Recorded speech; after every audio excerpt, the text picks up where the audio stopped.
Il existe une histoire au Fidji où, durant les guerres tribales, une population s'est enfuie sur une petite île au récif et se sont reproduits entre eux. Et donc, ça a donné naissance à une petite race particulière avec les Mélanésiens, mais avec des cheveux blancs, un peu blancs, quoi. Donc, ces gènes-là ont perduré. Évidemment, les gènes se sont inscrits et donc la sélection s'est fait comme ça naturellement. Mais ça ne va pas aller plus loin, où ça va devenir je sais pas, des Norvégiens avec des yeux bleus, quoi. Vous voyez, je veux dire, il y a une part d'évolution.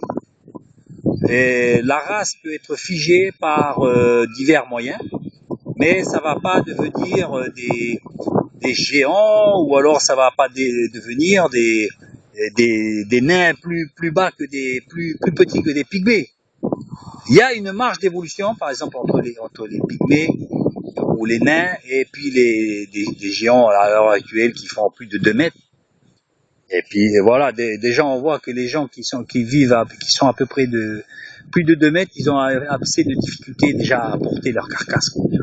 On le voit, donc ce sont des exceptions de la nature et il ne faut surtout pas en faire des généralités. Donc l'évolution ne tient pas la route.